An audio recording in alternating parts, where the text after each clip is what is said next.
If you're a pumping mom and you're traveling, this video is for you. Luckily, our travels to Nashville were a little bit easier than coming back home. Most airports have these nursing stations. I took full advantage. It's a private room, it has a little recliner, and it also has a sink, so I could go through and wash my pump parts. I feel like if I was a mom traveling alone, like I will be on Friday, this is a really nice private place to go and pump if my husband wasn't around.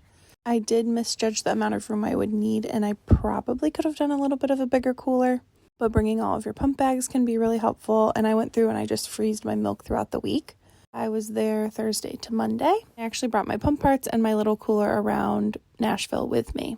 Put everything in a backpack, which made it a little bit easier. Definitely was still annoying. This was the night before I went through and I took all my frozen breast milk and I put all those little blocks into the cooler itself. And then throughout the day, since we did have a long layover and our first flight ended up getting canceled and we missed our connecting, I actually went through and rotated the breast milk that was on the outside of the cooler onto the inside, which I know you don't really want to open the cooler a ton because you want to keep that cool air in.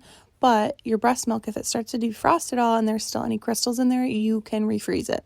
So my idea behind that was I was trying to keep everything nice and cold and just alternating so that nothing fully defrosted. This is me laying back on the recliner. It was very comfy. And then for those couple days, I just used my Mom Cozy M5 portable pump. I do a little pat, pat, pat at the end of it because it gets the milk that's stuck in the duck bill out.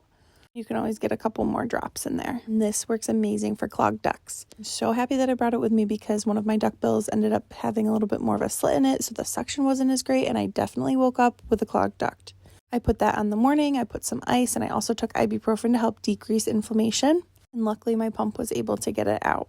So like I said, this trip was Thursday to Monday. If your trip's any longer, I would definitely take a bigger cooler, or if you're pumping more. My baby's 10 months old, so I didn't have to pump as frequently as I would, but I still had a lot of milk to bring back home. And then while I packed everything away, I just used 2 little ice packs in there, and I just use a wet bag to store everything in. This is what it looked like before I left in the morning. I tried to freeze everything flat so that it would fit in there a little bit easier, and then this was on that long layover in between. You can see everything is kind of slightly defrosted, but not fully. And then I love using these Dapple wipes because there was definitely some areas where I just really didn't want to bring my breast pump into the bathroom to wash it. But those are really easy to bring along with you, and I also use them while I was out during the day in Nashville. When you're packaging up your milk, you want to make sure that you're getting all the air out, so I just use the counter to kind of slide those little air bubbles out, which I'm sure that you already know. But if not, it's a helpful storage tip. So if you're traveling soon, I hope that this is helpful for you. I also brought the Medela hand pump and a portable charger just in case.